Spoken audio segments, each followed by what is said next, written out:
Now, I'm not an I told you so kind of guy, right? But god damn it, did I tell you so with this video right here. Just the thumbnail alone. Overhated and overrated. After a performance like that from Belal Muhammad, the courage that he showed, the toughness, the heart. But now Belal Muhammad, right, the quote-unquote boring champion, is now involved in one of the greatest title fights probably of all time, and easily the best fight this year. This fight was incredible. It proved that this man was overhated, right? Because for the quote-unquote boring grappler to become entertaining, all they need is a worthy dance partner who can keep up with that pace, with that pressure. And we got it here, right? We got it with Merab versus Umar, and now we have it with Belal versus JDM. Now I think we will have nobody going around saying that Belal Muhammad is boring from this day forth, right? And for good reason, because Belal Muhammad was never really that boring of a fighter. And I made videos defending fighters like Belal Muhammad for a long time. He's always been overhated. But at the same time, I feel like after his performance against Leon Edwards and the fact that he was able to impose his game plan against the perfect fighter to impose that type of game plan against, I felt like his skill set was being way, way overblown. And I feel like that was displayed here, right? His defense, those frailties in the pocket, the defensive frailties, the way that he closes distance very recklessly. I knew was going to get him hurt here, but I didn't expect him to be able to take all those shots, dude. JDM was landing at a very high clip on Belal Muhammad's face, busted up his face, split his lip open, did serious damage. Belal did land some good shots, and I have to give him credit for his hands as well. Did he show Canelo hands? Maybe. But then again, fucking JDM went in there with Dimitri Bivol hands, if that's the case, because he pieced up Belal Muhammad. And Belal landed some good shots, yes. But I have to say, man, especially after Alex Pereira versus Ankalaev, right? In a fight that was actually quite close, right? A fight that was actually quite close. But now you have the same guys who were going around, making fun of everybody, saying it was a close fight between those two in a fight that was actually close, right? I'm not saying it could have gone either way, but it was a close fight with the rightful winner being awarded the victory, right, in Ankalaev.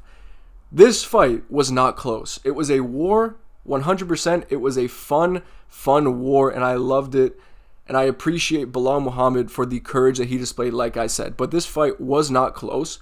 I believe that past the first round, you cannot give Belal Muhammad a single round after it. Having said that, I also believe that there is a better case for JDM being given every single round in that fight than Belal being given even 2 rounds here, right? You have to be very generous to Belal to give him more than 1 single round. JDM looked incredible.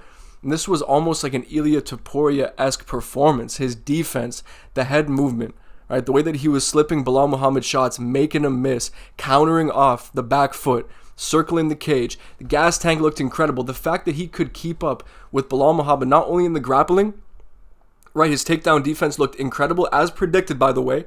As predicted, takedown defense has always been underrated because you cannot judge someone's takedown defense based off of a short notice fight in which he had to cut weight and blow back up and cut weight again against Basel Hafez when Basel Hafez wasn't even drug tested, okay? And then a fight where he fucking breaks his arm in the first round and has some trouble fighting off takedowns, but still managed to fight back to his feet and get that 3rd round finish that he probably needed in that fight, right? We have not seen the best of JDM in the octagon until today. JDM looked like quite seriously, man, the best fighter in the world, man. Easily, very clearly, the best 170 pounder right now. Him versus Ian Gary, I'm intrigued by that matchup, but I'm convinced that JDM walks him down and finishes him. I do think that he finishes Ian Gary, and quite frankly, dude, he beats the shit out of Islam Makhachev. Belal Muhammad could not do shit in the grappling. He had very little success. In fact, he had pretty much no success against JDM in the grappling department.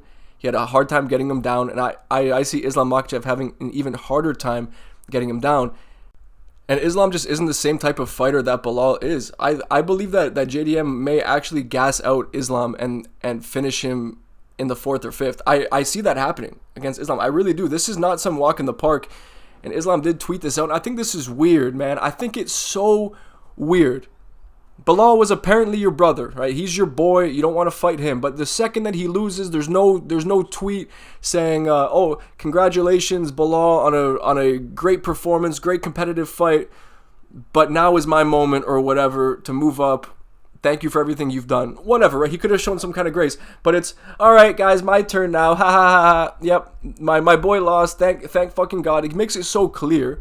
And even if it was Ali Abdelaziz, and people always use the excuse, oh, no, it's not Islam, it's Ali. At some point, these grown men need to take responsibility for what's being said on their behalf. So I don't give a shit about this fucking excuse. No, this is a retarded tweet from Islam Makhachev, dude. It just makes him look like kind of a fucking douchebag. I'm not gonna lie, it makes him look pretty bad here. But then again, you might disagree. And I also don't really care. It's not even that serious. At the end of the day, it was obvious that Islam Makhachev was rooting for Belal to lose, because he wanted to move up and avoid the fight with Ilia Topuria, especially after that performance that JDM just put up, right? Landing at a high clip on Belal Muhammad's face, busting him up like that. The fact that Islam is calling for that fight still and not saying, okay, you know what, pump the brakes, I'll actually fight the 145er again. No, he still wants that double champ status. So clearly he's just thinking about what's better for his legacy, and clearly he believes that the second belt is better for his legacy. Now, hopefully, after that fight concludes, after JDM beats him up and finishes him, hopefully Islam will go back down to 155 and fight Ilia Topuria. But let's see how that goes. And even though we could be all pissed off because JDM pissed in our cornflakes, right? And he did kind of ruin the prospects of Ilia Topuria and Islam Makhachev happening during International Fight Week. But because of how good JDM looked against Belal, I'm almost more intrigued by the JDM versus Islam matchup now, because I didn't even think that JDM was on that level. But this man is on a different fucking level. He showed Belal Muhammad levels. And I predicted this. And I hate to say I predicted it, but I fucking did, man. And all these dudes going around, you guys were talking so much shit, man.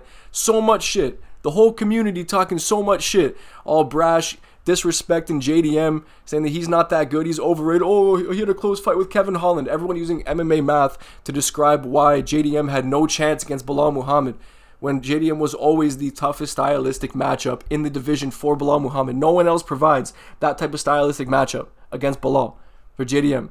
Pressure boxer. He was a lot slicker in here. Like he leveled up, dude. He leveled up. The head movement that he's now incorporated. This man has literally just become the 170-pound version of Ilia Topuria.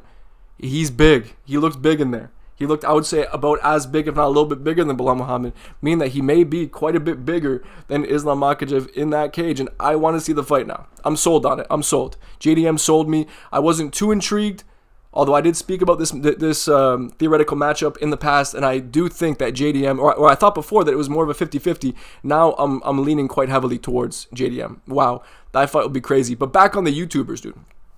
You need to be able to watch fights objectively, because I saw these reactions. Holy shit, man.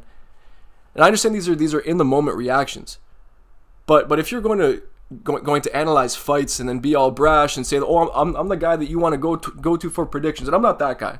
I've never claimed to be the guy who you should go to for betting and picks and all that shit. I've never have. But if you're going to claim to be that guy, you at least need to display the ability to watch and analyze a fight objectively. Because even in the moment, believing that Belal Muhammad had any case to win that fight is simply fucking delusional. That's a razor close fight. I think Belal wins. JDM's already celebrating, bro, and I think he lost 3-2. Let's go. Razor close fight, boys. Anyone's acting like JDM dominated is crazy. JDM did not clearly win. 49-46 for Jack is smoking dick. Oh my God, Belal 3-2. Belal 3-2. Belal 3-2. What a fight. Oh my, it's anyone's game though. Brother. Oh God. These were the ones going after everyone for saying that Alex Pereira versus Ankalaev was close, right? Oh God. It's honestly just a pathetic showing, but it is to be expected. But with 2025 being the year of fraud checking, it's only fitting that MMA Joey and Kenny Okoye would get fraud checked as well. Makes a lot of sense. And it is just fun, man. I do have a good time laughing at these people. I don't have anything personally against them. I don't know Kenny Okoye or MMA Joey, but considering that these dudes are the loudest when they get a pick correct, I do have to give it to them whenever they get a pick wrong, especially with this level of coping. Oh God. But to conclude my thoughts on the main event, I just want to say once again, Belal Muhammad, you won everybody's respect. Anyone who didn't respect you prior to this fight, now I hope has some level of respect for you at the very, very least. JDM is the best welterweight in the world very, very clearly after a performance like that.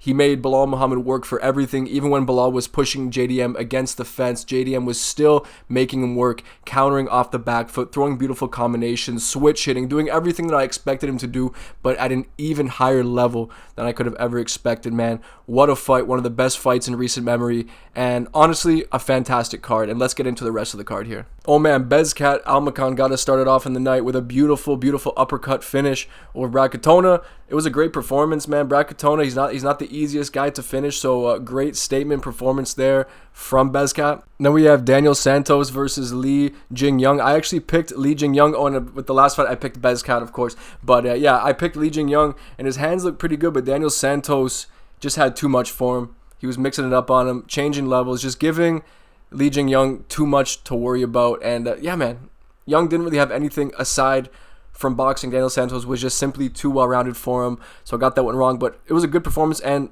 a very fun fight. Very fun. Holy shit, this finish was brutal, man. I picked Bruno Silva against my better judgment. Marc-Andre Barriault does what he does best, gets you against the fence, clinches you up, dirty boxing, elbows, knees in the clinch, and he busted up Bruno Silva. One of those elbows, I believe, fractured the skull of Bruno Silva. It looked like it. At least it looked like it caved in that part of the skull, and that was brutal and genuinely one of the scarier knockouts I've seen in quite some time, man. So thoughts and prayers for Bruno Silva. I hope that he fully recovers, dude, because that's one of those finishes that could have like not only career implications but serious like life implications. I hope that he ends up okay after this finish, because that was really brutal. Navajo Sterling versus Ivan Erslan. Now this is a weird one, a very, very weird one, and I believe that there's this meta that I've recently picked up on in 3-round fights, to where if one fighter wins the first 2 rounds but then the other fighter has a strong 3rd round, suddenly the judges all agree that that fighter who won the 3rd round actually won one of the 1st or 2nd rounds as well.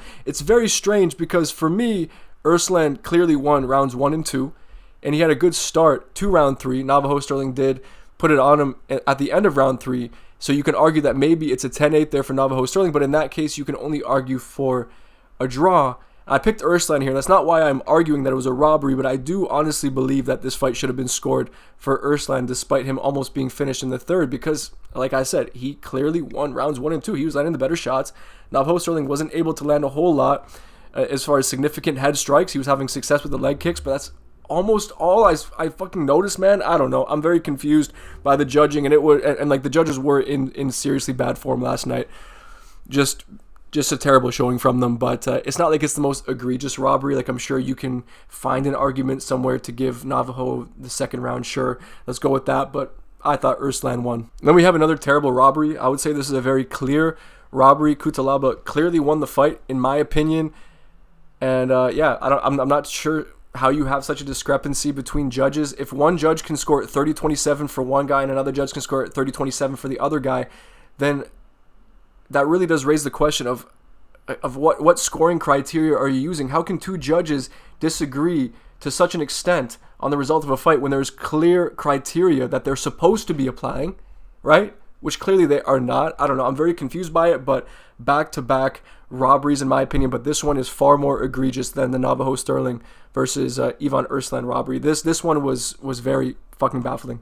And Jazz Davicius walked through Andrade. Simple as that. Andrade may just be washed up, or maybe Jazz Davicius is that good. But with a win over Andrade, she is a pretty big name at that weight class. And I would think that because of the state of that weight class, right, she may just be like one win away from a title shot. But Natalia Silva's next up. And then we have Mike Mallet versus Rajki, and another Canadian proved me wrong. I thought Rajki would probably finish Mike Mallet, but dude, he looked in great form. His striking looked on point on the front foot, on the back foot. He just looked really good, and then to finish Rajki with his own signature left hook was a statement, dude. And yeah, Mike Mallet, he is probably the most talented Canadian on the roster. He's very good. He is very good. His post-fight speech was also fantastic, man. He does shine in Canada. When he fights in Canada, the energy is just there for a guy like Mike Mallet. He's just like the most quintessential Canadian that I could even think of. Yeah, great performance, man. Great performance. And then we have Benoit Saint-Denis finishing Kyle Propolek as was to be expected. He put in a juggernaut performance, but he was so hittable and went in there with the same chinks in his armor that he's always had. And honestly, I wasn't impressed by the finish because he was supposed to finish Kyle Propolek. I was more impressed with how competitive Kyle Propolek actually kind of made it until he got ran through, right? Honestly, Benoit Saint-Denis would have been brutalized, I believe, by Joel Alvarez on the feet. I think he would have been finished in the first round. After that performance, Kyle was able to land at too high of a clip, and he didn't even look that fast or that sharp. I don't know. I don't think that he's honestly UFC level, and he made BSD look kind of bad. But it was also great to see BSD get back in the win column because he is very entertaining, man, and he is a dog, and that was a dog performance. But I feel like there was too much adversity there. There's too much adversity, and I don't have much confidence in him going forward, really, against ranked opponents. Now, it was a rough day for the Alexa Grasso Simps because she got her shit kicked in here. She had her shit kicked in. Natalia Silva is genuinely the most entertaining woman on the roster right now. I know people don't think that's entertaining because she's on the back foot constantly, but how well she's able to fight off the back foot, landing those kicks, the hip dexterity, the variety of kicks, the combinations that she was throwing, the check left hooks, the fucking stonewall takedown defense. This chick is going to be a champion. She just simply is going to be a champion. I believe she beats Valentina Shevchenko if they fight next. What a performance. I'm not too sure why so many people are taking away from her performance because she was quote-unquote running away. Like, do you have a boner for Alexa Grasso? Is that all it is? Is that really all it is? Because I feel like objectively speaking, this was a fucking dominant masterclass of a performance from Natalia Silva, and she did exactly what she was supposed to do. But Alexa Grasso was very tough. At the end of the day, she's very, very tough. I can't take anything away from her, but she got beat up and dominated once again. Oh man, this fight was pretty wild. It was a lot, I guess, better of a fight than I was expecting, because I was expecting Jose Aldo just to dominate Zahabi, and he pretty much was doing that for the majority of that fight. Like, realistically, I don't see how you give Zahabi the first or second round. Jose Aldo also had Amin very much hurt in the third, and then Amin had Jose Aldo very much gassed and hurt in the third as well. So I don't believe that what Amin did was enough to warrant a 10-8. Therefore, I don't think that there's any argument for Amin to win this fight. Maybe, like I said, it was the same argument as multiple fights ago, right? Amin had nothing for Jose in the first 2 rounds, but he wins the third, and then suddenly he also won the second round or the first round or whatever. I don't see this. I don't understand it. And the level of disrespect towards the legend that is Jose Aldo. He is one of the greatest fighters of all time. This man is a living fucking legend. And the level of disrespect, this dude has had one of the most unfortunate ends to his career, because he should be on like a 4-fight winning streak right now. I don't understand. He also retired. There was no emotional video, no emotional send-off for him. But hey, man, fucking Cookie Monster, dude. Cookie Monster had to have that emotional send-off. Just enough, man. The UFC can lick my balls. Jose Aldo's a legend, and he won that fight. Don't give a shit. Another robbery on this card. And then we get into the co-main event, and I feel like there's not a whole lot to talk about. This was kind of a fun fight. It was kind of like a grindy fight. Manon Fiorot, she looked big in there, and all the success she had was pretty much just in the clinch. She was dirty boxing the shit out of Valentina, delivering nasty knees, but the jab of Valentina was very, very fast. But I did think she clearly won the fight. I did pick her as well. Originally, I was actually going to go with Manon Fiorot, but then at the last second, I just figured that I don't think that Manon is even really that good, and she proved that she really isn't that good. She looked slow. She could not land distant strikes. Everything, like all the success that she was having, was just in the clinch. That's all. That's all she really had. She could not set up any of her strikes. She looked slow. Valentina did kind of gas herself out a little bit, and she is showing that decline a little bit. I feel like a couple of years ago, she would have just completely dominated Fiorot, but this was competitive. Although Val, I believe, clearly deserved the win. And yeah, man, either Natalia Silva or Zhang Weili, nothing else makes sense. I do want to see the fight with her and Zhang Weili, though, before either one of them retire. I just feel like that has to happen because it's the only interesting matchup right now in female MMA. But that does conclude my thoughts on the card, everybody. And I want you guys to let me know what you think about my thoughts, what you thought about the fights, man. Any of your thoughts whatsoever, just please let me know in the comment section below. And anyway, guys, I appreciate you watching. I'll see you on the next one.